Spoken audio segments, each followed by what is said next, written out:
as we all know, oh, okay. AI, as we know, all is a driver for innovation, even in the financial industry. But it might be also a potential for crime. And my colleagues will show you how to work and deal with this technique and also how to prevent companies against crime. So the technique maybe sounds maybe for some of us as a black box. We don't know what happens there. Um, but it's helpful, of course, to enhance our processes. So fraud is a wide range of things we can imagine. It is anti-money laundering, of course. It is embargo things. It is tax duties, and an end. It is um, yeah, things that is not usually in the process. So we should have a look at it, maybe to prevent from further steps of crime. So there are a lot of things. So then we can move to the next slide. And here you see the presenters of today. And Martin Hirtreiter and Dr. Robert Schmuck, both from the anti-financial crime advisory part in Deloitte, will present this topic today.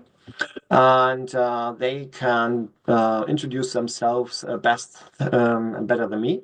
So I would like to hand over to Martin to introduce himself the first. Thank you, Tillman. Yeah, my name is Martin Hirtreiter. I'm a partner in the anti-financial crime advisory practice. I am now with Deloitte for more than 15 years, and I advise our clients on everything that is related to financial crime, and especially to technology that might help them in their daily business. And also a warm welcome from my side. My name is Robert Schmuck. I'm a director here at Deloitte, the anti-financial crime advisory team. I'm with Deloitte for not yet 2 years. And before that, I was product lead on a AI focused transaction surveillance software. And yeah, with that, bring a lot what we talk about today on this topic. Thanks for the short introductions, because you see you have heard about the skills and experiences already in this area. So then let's start and move on. Just a short recap. Our trend assessment tool.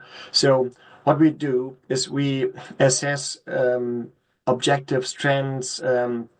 Sometimes combinations of topics that build a trend, and ask ourselves what's the influence and what is the time to mainstream adoption.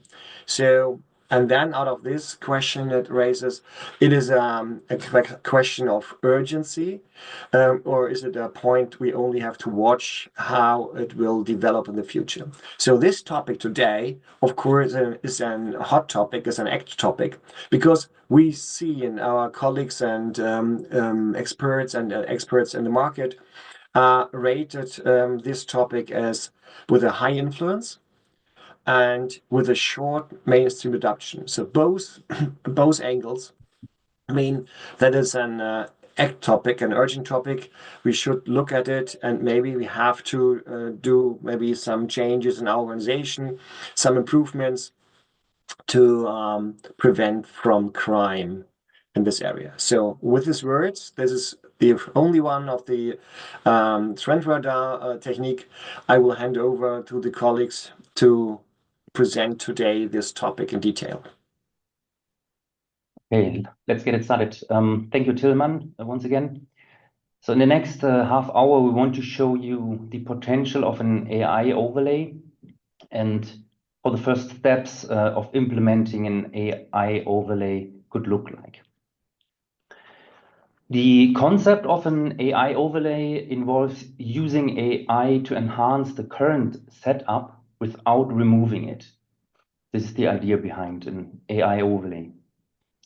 And we want to elaborate on the role AI and an overlay could play because with an AI overlay, you do not need to change your running system, albeit you could benefit from the advantages of AI. And we believe implementing an AI overlay can be established with reasonable effort and expenses, and the implementation does not take nearly as long as a complete system implementation. And that is why we came to the result that you see here on the page, that we consider an AI overlay mainstream adoption to happen rather quickly, and the influence will be high. Sorry, I have to interrupt you because I forgot some one point that is maybe important for the audience.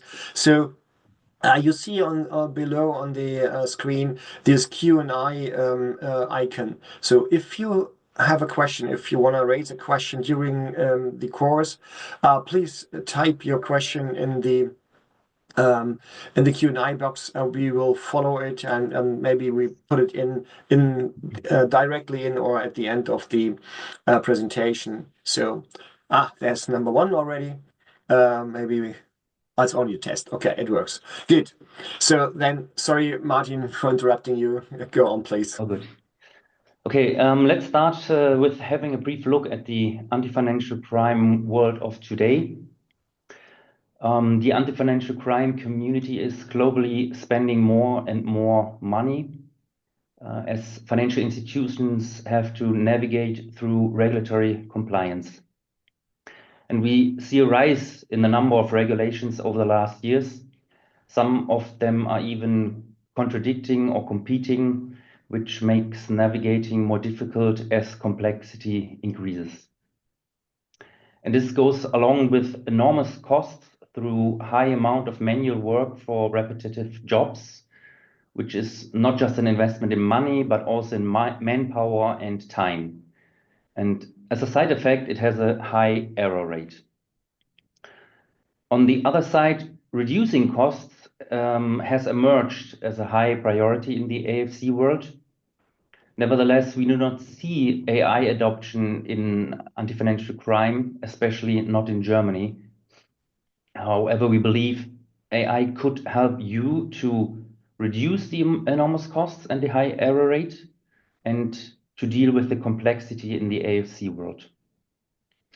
So an AI overlay might be the right way to start making use of AI. Let's now dive into how an AI overlay on legacy AFC tools in the core banking system might be of help for you.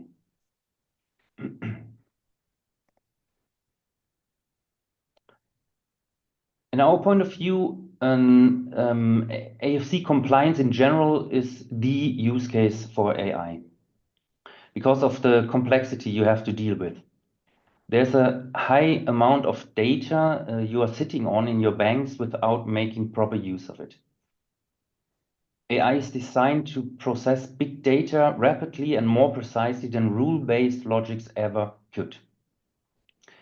And the outcome would be a reduced number of alerts that need to get reviewed manually. Instead, you would have alerts of higher quality with more relevancy. So all in all, we see AI as the enabler for more efficient and effective risk detection than traditional approaches ever could.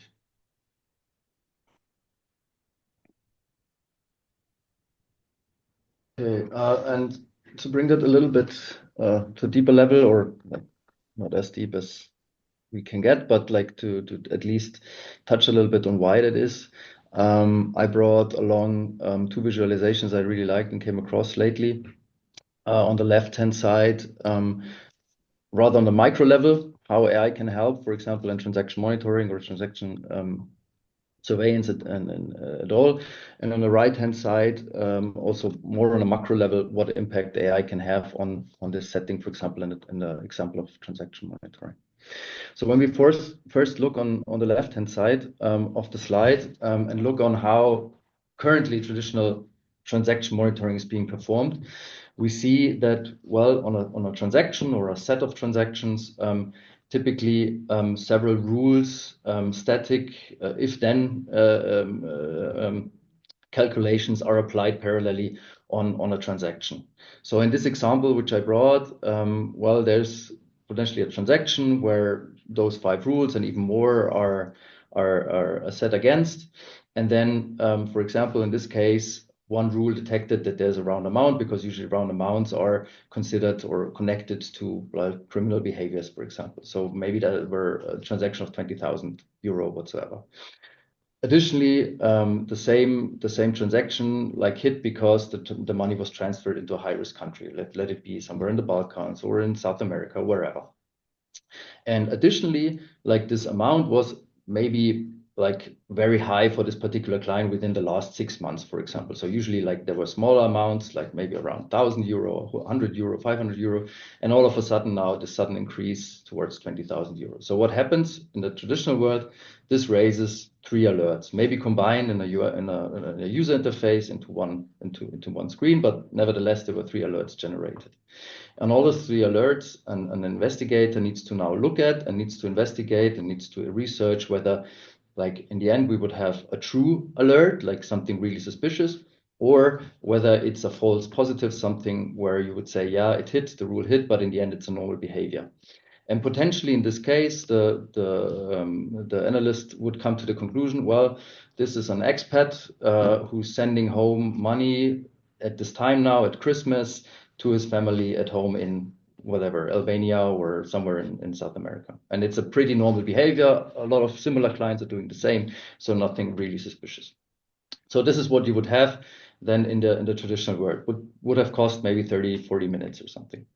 When we now look at how AI would treat the same case, one could say that, for example, in an AI model, all those rules which we just saw could be combined into one AI model, and it assesses it in the same time, and not with static data, but with dynamic data and dynamic results, and giving out a probability score whether this is suspicious or not. What it additionally does is it puts it into context. For example, it could put it into context of a time series, like what happened last year, what happens usually in this season.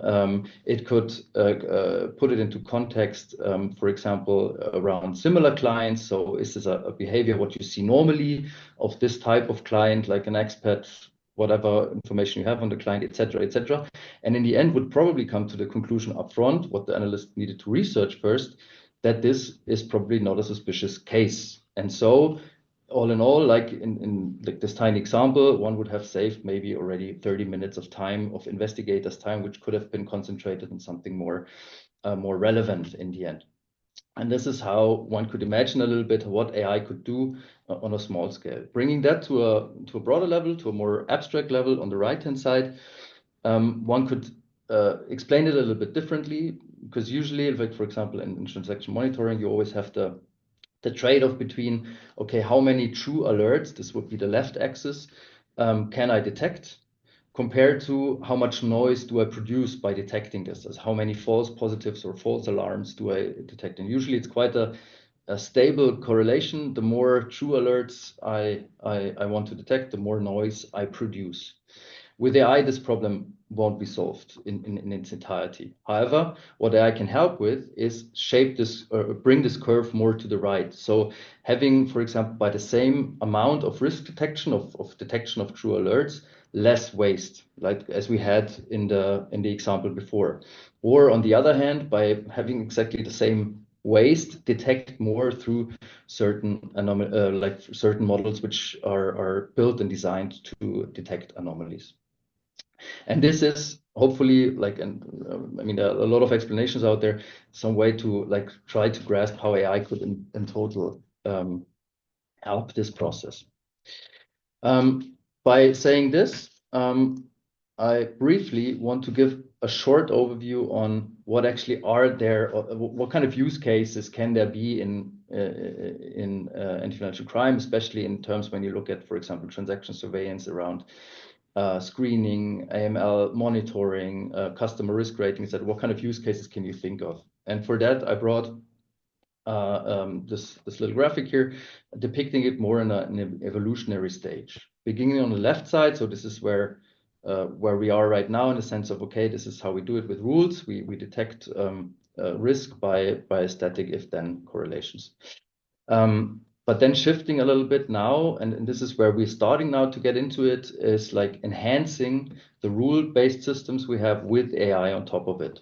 And here, and this is also where our AI overlay topic sits in, because it enhances the existing systems with something on top of it, we can distinguish rather two typical use cases. The one would be, and this is the lower path, where we use or look at the alerts, or the AI looks at the alerts produced by the legacy system, and then recalculates based on the data, the underlying data, and based on the alerts, recalculates the probability that this alert really is a true case or a false case.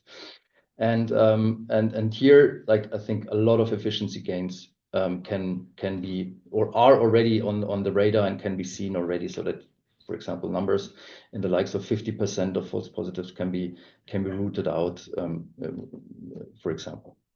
One could think this even further, like taking like this reduction of false positives, even like to then automate also the closing of it, so that an alert not like doesn't pop up and nobody has to look at it anymore, but it's automatically closed. Here, however, we're like also from a regulatory perspective, it's not a technical question, but it's rather a regulatory question. Whether this is allowed or not is still under discussion and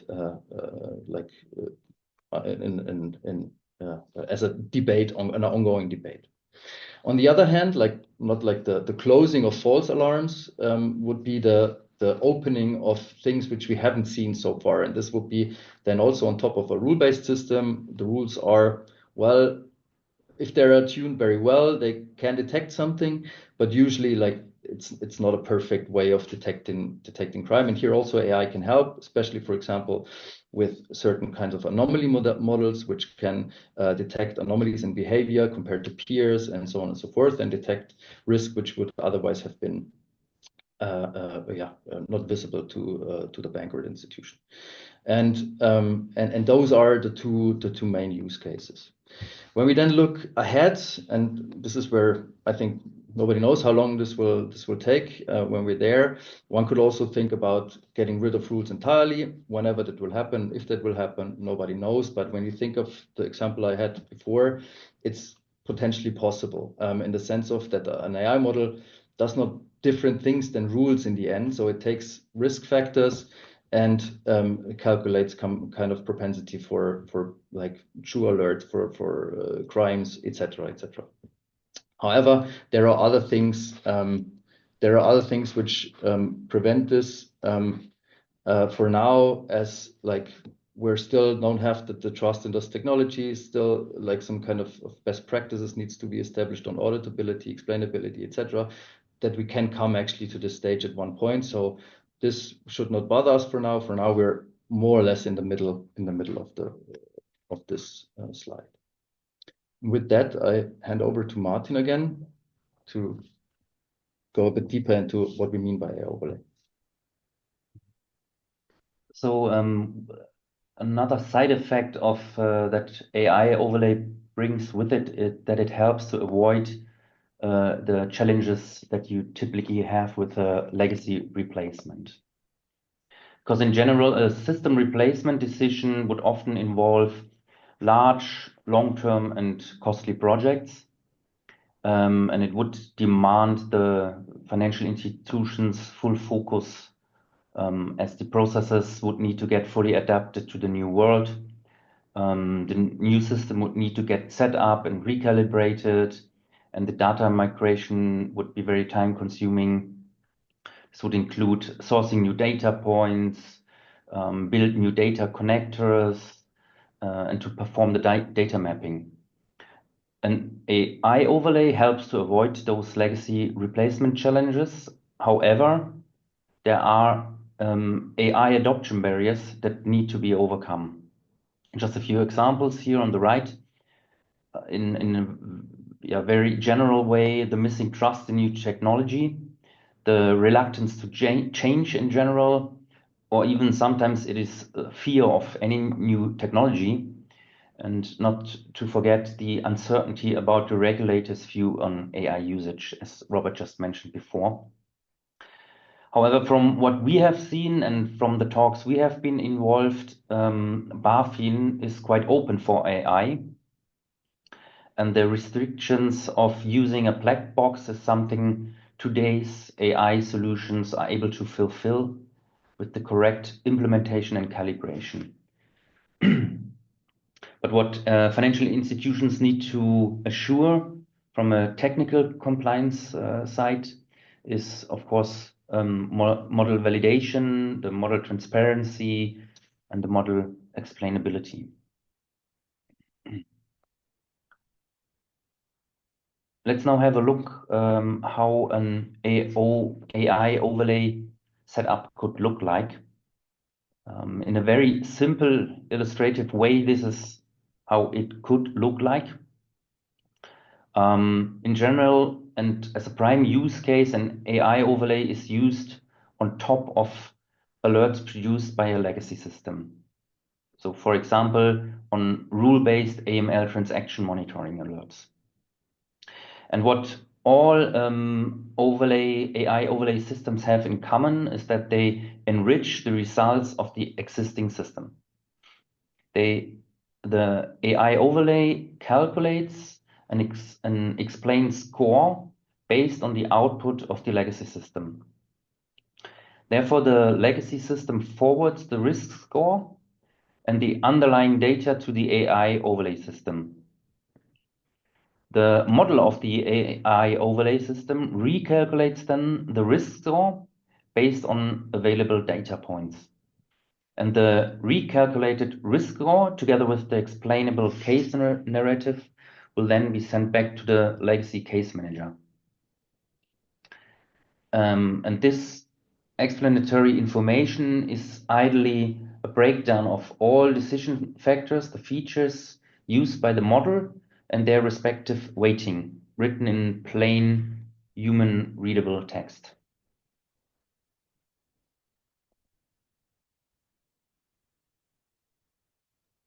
I would like to ask a question in between, so it's easier for me because I can interrupt you. So my question to the last page was or is when I see this, and every client, every bank has its own infrastructure. So is it very individual what you have to implement then to help to prevent crime? Or do you have already some standards, maybe out of the box rules for your AI overlay that makes it quicker and easier? What is your expectation or that's the experience more or less? I mean, the two levels maybe one can answer or can think about is like, first of all, you have the point of which data flows into the AI and from where does it come from. Of course, there are a lot of systems out there, and every bank has its system. But for example, when you look in the current market sphere, there are certain systems which are coming always again and again. Like for example, when you look, for example, a nice Actimize, for example, just to drop a name. So for here, you have like maybe already certain vendors have that, probably like certain standard ATL connectors for that ready built. That's the one side. So of course, it's always it can be very different and can be individual bank by bank, but there are certain knowledge bases you can build up so that it's rather quickly to understand what data comes out of like a legacy big market player system and whatnot. And on the other hand, when you talk about the models itself, like depends of course where you go to, but like of course certain providers, for example, they have already gained a couple of knowledge what kind of models work and what kind of features work and so on. It's always, but still it will take it will need some adjustments. It will need some fine tuning for like depending on client group, depending on businesses you want to tackle, depending on what part of your business you want to like put the AI overlay on top of it. So be it correspondent banking or trade finance business or like retail business whatsoever. So there, of course, some tweaks are necessary based on a solid understanding of how models usually work in that space. We will come to that maybe also later on when we talk about a case study where this came into play. Thank you. So, and with my question there's a new one from the audience, and I would like to pick it up now. Is it fine for you both? But ask another question in between, Robert and Martin. Can I go on with the question? Yeah, sure. Okay. And the question is there a reason why you would see the AI part separate from the rule-based system and not as a component of it? So the combined outcome after the rule-based system and the AI system is the alert. So it seems to me that make it more combined and have only one answer, have the maybe the final answer as I understood the questions. So what's your thinking about the question? This is just an example. So the question raised by Christian here is another approach that also works, that you combine both systems, and in the end you do have a weighted risk score instead of a recalculation of the risk score that comes from the old legacy system. So both approaches are doable. Just adding to this, maybe let's also think about regulators' perspective and how you make it audible, what happens, and so on and so forth. In the end, yeah, that's what we also see, that in the end it will be a score. So you have like a score from the alert, let's say it's 90, whatever, 90 out of 100. And then you have like a deduction score from the AI, which brings it down to 20. So it's below a certain threshold of prioritization whatsoever. And then this is how it's displayed then to the analyst. Nevertheless, like it's important to know what assessment comes from the rule and what assessment comes from the AI or the AI overlay. Just also in terms of, depending on what kind of processes you build around that you can always follow through. Okay, the rule, first of all, hit it. So there was this alert produced and my AI discounted it, and it discounted it for that and that reason. And this is why I closed it, for example. So for audit purposes, I would say it makes sense to have two numbers, but in the end, of course, the relevant one is that you have one score in the end out of both, which tells you how likely it is that this is a false positive or not. I hope that answers the question. Okay, good. So that depends on the possibilities. It depends on the systems. So both is feasible or maybe possible to do it more integrated or have it separated. It depends on the situation. Okay, thanks for the question. So then we can go on the next slide. Good. Okay, so now we briefly summarize the concept what we mean by AI overlay. So like having an additional recalculation of the produced results by the legacy system. And we already could feel that, an implementation of such an overlay is, of course, not as cumbersome and complicated and lengthy as when you have a full rip and replace of your current legacy system. I think one can follow that idea through. So that the main advantage of an AI overlay is you don't have to touch actually or change your tech stack, your current one, but you just add something to it and use and get the efficiency out of it. So projects around that or projects which work around that, I mean, the length are, let's say, a quarter, like 3 months, or maybe in top, let it be 5 months or something like this. So they're much shorter and much less complex in the end. However, there are things one needs to consider before going down that road, of course. There might not be as complex as in other projects, but there are some. And here I brought like 3 examples or 3 categories. We brought 3 categories where we think which need consideration, especially also early on. And the first one is like selection, or who does it in the end, who builds the AI overlay. I mean, there are basically the choice between, okay, I do build it myself, or I let it do a third-party vendor, for example. And intuitively, one could say, Doesn't sound like too complex if I have my data science team to have to build an AI overlay myself. One thing I would advise here in that sense, yes, absolutely doable, but one should make sure that the combined knowledge of domain knowledge and data science knowledge is brought together. Because especially in this domain of, let's say, AML or fraud, there's the data sets are very imbalanced. There are certain features which might work, others don't work, and where some experience and some domain knowledge is actually needed. So this is the one part if you want to do it yourself. On the other hand, if you say no, let's go out in the market, there's another thing I would advise on would be to do a careful assessment which provider is suitable for which use case. So if you would ask 3 experts, they would all 3 name you a different provider which they think might suit, and in the end, it's a difficult thing. So I would advise to do a broad assessment, who can do what exactly what, and so on, and also what does fit to my use case. So there are some who are very good at use cases, for example, for correspondent banking, or let's say in the trade finance space, which need a particular knowledge by itself, and others who are more focused on retail and so on and so forth. So it would be worth it to go some more rounds in the selection phase and to carefully select a provider. This is the first part. The second part is regulation and the involvement of regulators. Here I also would say one big advice is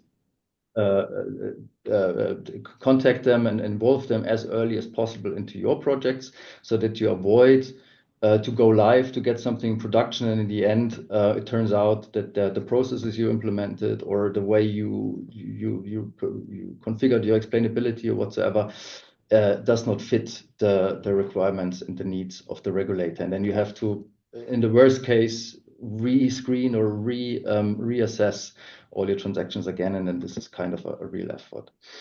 There are certain topics one could already mention which are of importance in regulatory discussions, which come up over and over again to our experiences. And those are topics especially around the testing procedures, how's the back testing done, especially the topic, and this is a very hot debated topic currently, the so-called no SAR left behind expectations, meaning that whatever you do on top of your legacy system, make sure that it fetches the same amount at the same number of and the same, from a quality perspective, the same alerts you had before, and don't suppress anything you didn't catch, you did catch before. Here, that's a little bit of a trade-off, and I think this debate is not yet is not at an end yet. So because for every tweaking of the models you do to get every prior SAR, you lose potentially a lot of performance of the model. So this should always be a consideration. And then maybe also think about other mitigating factors, for example, let for example, a false positive reduction model do its work, but then on top maybe implement another anomaly detection model, which is even more precise or gets even better alerts, true alerts than your rules anybody would have gotten, for example. Then other things which you should take into consideration from a process perspective are, for example, something like human in the loop processes. So how do I ensure that no decision is fully done alone by the model itself, but that always a human being is involved in the decisioning process? How do I make this in a clever sense? Because of course it can counteract a lot of the potential your AI provides. And then as a third category are implementation topics. However, there are, compared to, let's say, a rip and replace project, they are minor in their scale. But here also there are things you should consider first. So in what kind of environments do I set this up? Are there incompatibilities between let's say, a cloud and an on-prem solution? Are there any security layers which can interfere with what I wanted to do and stuff, and so on and so on. And also, maybe from a user perspective, how do I present and where do I present the information provided by the AI model? How does it flow into the existing legacy, maybe user interface? Also, especially things like explainability scores, additional information, underlying transactions analyzed by the AI, etc., etc. And those are some of some considerations one should do before digging into those kind of projects. Hi. Good. And there's another question. I've also one, but I would like to take. Oh no, please stay on the slide maybe. So we got another question regarding: do you think an AI component is feasible for all banks, or do you see any prerequisitions, maybe in the area of amount of data, customers, different customer types, bad customers to train the model on. So is it can can I use a general? I understand the question. Is the AI tool feasible for everything for everyone the same size? And that's a good transition to the next, to also the case study I wanted to bring, because here also we put down some general remarks on data questions. So that's why I changed already into the next slide, because here on the left side, I try to depict a little bit what are general requirements in terms of data. And as a main headline, I would say one would be surprised under what circumstances still valid results and good results can be achieved. So like, and that for a lot of problems, like let's say data quality problems, missing data problems, or for example, the variety of quality, the variety of the assessment quality of alerts, how much still an AI can help you to improve your current results you achieve for a legacy system. So there's, I would rather say like, well, there's not a silver bullet, and you can't tell for everyone to every situation, but like it's rather in the way that more often than not, you can do a lot with it, and you can achieve results. Especially when you come from a place or a stage or a starting point where you have a lot of false positives, most of the institutions have, that then you cannot have, no matter what situation, almost you have a lot of chance to improve. Yeah. All right.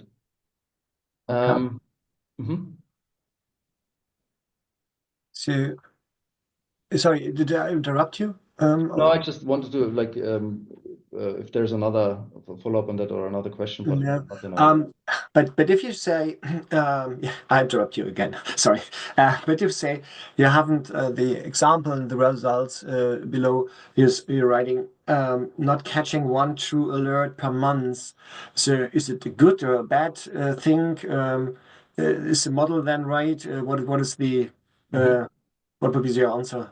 Yeah, and that's The feeling about it, you know? yeah, and that's actually like one of the key debates or crucial points currently in this discussion, also with AI. When you like, we come to that now in the case study, but here also you have already this sentence, so less than one alert per month missed out, which you had before.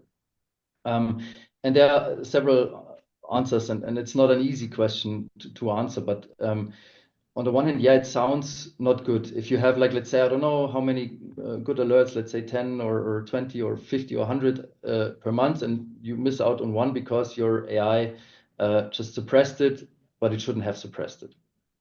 That sounds bad.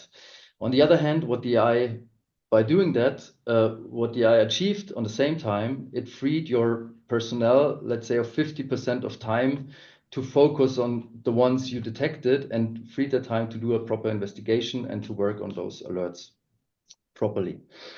On the other hand, and this is something one also needs to consider, what other mitigation factors are there? And for example, also we saw this also, it's not only once, that well, as a mitigating measure, you could, for example, think of putting additional AI anomaly detection model on top of it, and then see what you would detect, what you haven't detected before otherwise, what kind of quality alerts you would detect, which you haven't seen before.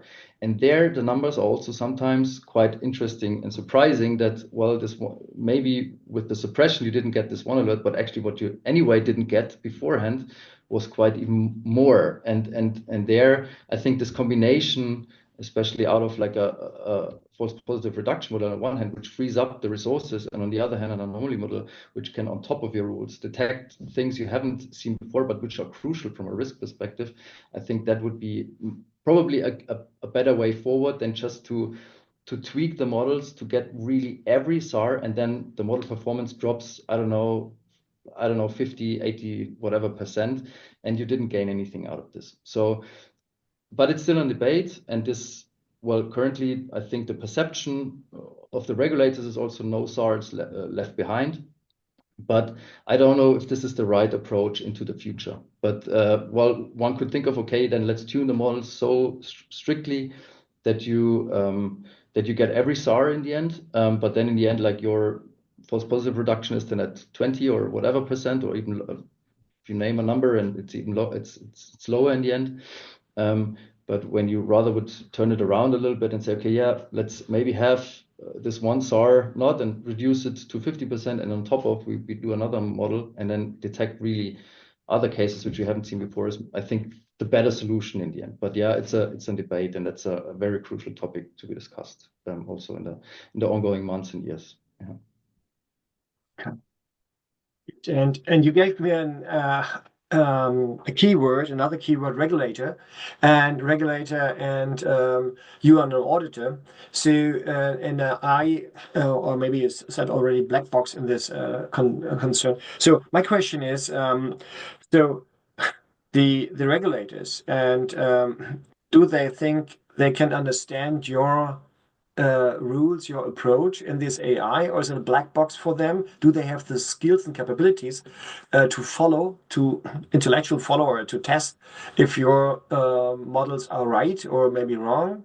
So because that's first of all, I would definitely say that's yes. I would definitely say yes. Like the capacity, the knowledge, the interest is there, and there are like, I mean, this is a moving field where the knowledge is gained day by day, and also from the regulators, and they're like very also sharp in certain things, I would say. So it's not that that I would underestimate this in this sense. And on the other hand, of course, there are certain, let's say, data science best practices, explainability best practices, auditing best practices, etc., where the industry, I would say now the anti-financial crime industry, needs to get into it to understand how good actually an AI system can be audited on a global level, on a local level, on a decisioning level, and how good it can be documented, traced, etc. But here I think, well, there's still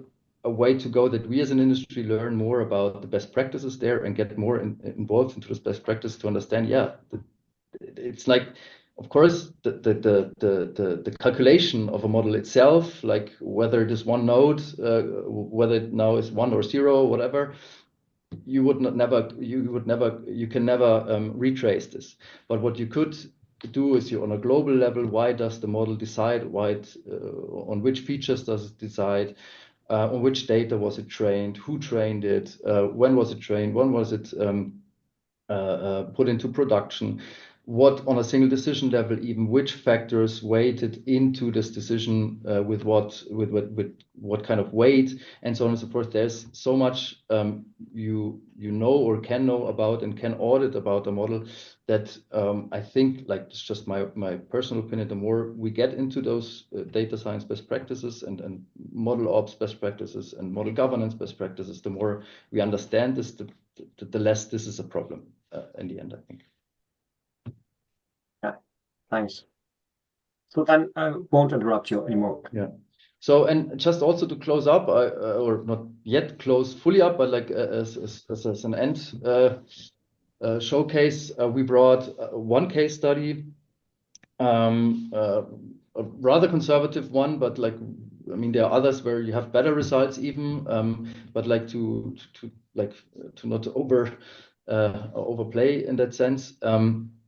From tier 1 bank, where the goal was to reduce or not reduce, well, to make the processes more efficient, to tackle the problem of false positives, because they were around about the 90%, and that caused a lot of manual work for actually in the end no real results. And here it was about corporate customers, and we had it just about data. So there were 18 months of training data. And for example, then the training data was used was used to train the models, and then it was properly tested in a way that successive back testing was done. So for example, the first 7 months of data was used as training, and then it was tested on the 8th month, and so on and so forth. And the first 8 months were used then to test on the 9th one, etc., up until. And also, I think that's kind of a good thing to know in the end. Like the client performed a blind test with the vendor, saying that okay, now you have to predict a month which you didn't get, and can you predict it? And then we compare the results, and then we get some understanding how good your model actually is. It was on top of a very known legacy system. It was on-prem, so it's also on-prem situations is possible. It's not only everything on cloud now and has to be on cloud, so it could also work on-prem. And in the end, and this is the most important number, I would say that 47% of the false positives could be labeled as such upfront, which they were not closed automatically, but they were indicated as such. With it, an explainability score and explainability narrative, so why it is considered as a false positive. And this could speed up the process of the analysts by up to 2/3. And with that, and like this is also based on assumptions, it's roundabout that you, like in this very conservative example, that you could translate into, for example, roundabout 4 FTE in the end. So this is quite a substantial gain of efficiency for a little investment, so to say. On purpose, we presented here a POC as a case study, because we also want give to you the first steps into this topic, and a POC is a common way of doing that, where you can already get a feel of the power of the AI, but not exposing it to your production already. You could use this time already also for engaging with the regulators, testing out processes and procedures and so on. It's a kind of and also it's a preparation for a later on really production project in the end. So a POC would be a good way to test your own solution or a solution you buy on the market in the first place, in a rather easy and not very cumbersome way. Yes, and and with this case study, I hand over to Martin to give the last remarks. Yeah, and given the time, I think it only remains for me to close our presentation here with the last slide, and I hope we were able to illustrate the potential of AI overlay and to show you how the first steps could look like. Because we believe an AI overlay can be a short-term strategy to immediately make use of the power of AI for a more efficient and effective fight in financial crime. We are convinced that AI is the way forward in fighting financial crime, given the complexity of today's compliance world and the costs involved. And AI overlay is a lighter way of AI, and it reduces the implementation complexity and helps to avoid legacy replacement challenges. And yeah, as Robert just has shown on the last slide, a proof of concept could be the first step into the world of AI if you want to take advantage of the technology evolution AI brings. So yeah, thank you for giving us the chance to present this topic here. We're happy to receive more questions. Tilman, I think you're on mute. Yeah, thank you for these insights and the examples. And of course, there's the next question. It is about costs. Yeah, the question is this POC, and I think this is the one Robert introduced us. Can such a thing be achieved with less than 1 million of external budget? I really hope so. No, to be honest, like really like a POC is a good way because I mean also depending on who does it or who wants to do it or if you buy it from an external party, it's also where they want to get to and also where I think yeah on a good cost basis one can achieve those. Not telling and not being able to tell how much it costs from whomever you get it, but usually both sides are interested that this yeah is a starting point of a relation. So I think there's a good chance that it's very much below a million, of course. Yeah. Right. There's a comment about Rising Up. We have implemented something similar, and we're really happy with that. So I cannot recommend everyone to look. I I can can recommend. recommend. Yeah, okay, and the other way around. This person says he can recommend everyone to look into that. So that's a clear yes to try it on this area. Thanks. Yeah, I would just totally so also to my knowledge, I haven't seen any. Of course, there are issues to be solved and processes to be designed and like debates to be held and so on and so forth. But in the end, the result, I haven't seen also somewhere where it doesn't really brought substantial efficiency gains. So it's also like reflects a little bit the starting point where we like how important it is, what impact it has. It has impact. Yeah, absolutely. So there's a last chance to raise other questions from the audience. Um, I think you gave a short brief for this very actual and very yeah technology-driven part here for the to the audience. So I see not rising up. Would you otherwise have you a last word? What you summarize what we haven't discussed yet? We say, look at it. What's the next upcoming trend in this area, or where you can meet you both guys to have questions in the future?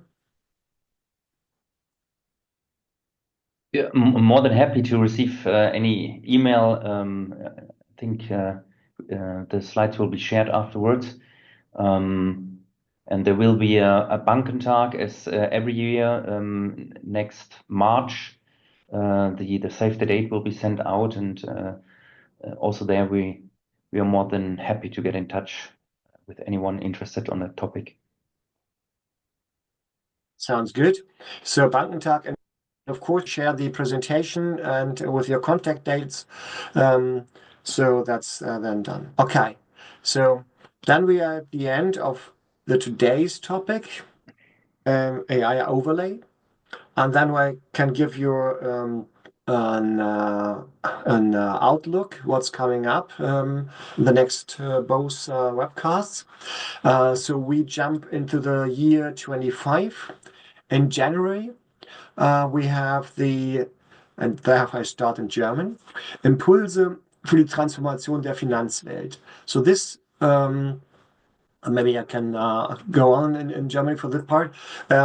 Diesen Webcast werden wir in Deutsch halten. Das heißt, die Kolleginnen, meine geschätzten Kolleginnen Wiebke Mehmet und Nadja Gläser, Partner und Direktorin im Bereich Sustainability und Leadership Sustainability, werden den Vortrag halten. Sie sind ja, so, die Wiebke Mehmet ist, sag ich mal, gut bekannt. Sie ist auch mit in dem Rat für die Sustainability-Gruppe, wie wir es umsetzen sollten in Deutschland. Also das ist sicherlich mit viel Insights, was hier passiert. Und wir sehen auch die politische Lage, die sich gerade ändert. Deswegen ist es vielleicht ein wichtiger Part auch für uns, wie wir uns verhalten sollen in der Finanzwelt. Und der nächste Part danach, im Februar, wir sind kurz danach, schon einen Monat später, geht wieder Richtung Data und Financial ein neues Thema, FIDA, Financial Data Access und der Weg zu Open Finance. Wir haben das ja schon mal gehört, sagen die Kollegen auch, es ist eine Revolution oder ist jetzt eine Revolution oder es ist ein Déjà-vu von Alten, was wir schon mal versucht haben. Und hier ist der Partner Andreas Reuss, mein Partner, und Dr. Daniel Streit, die Kollegen, werden das vortragen. Also zwei weitere, ich glaube, sehr hochkarätige Themen. Einmal im Januar Transformation in der Finanzwelt bezüglich auch Sustainability und dann nochmal ein datengetriebenes Thema. Wo gehen unsere Daten hin als Banken? Wie kann ich sie nutzen? Wo kann ich andere herkriegen? Also zwei Top-Themen auch. In this phase, so I close it. So then I can close this session for today. There's no more additional question. I say thank you for everyone participating. Thank you for the speakers, and see you next time. Thanks. Bye bye.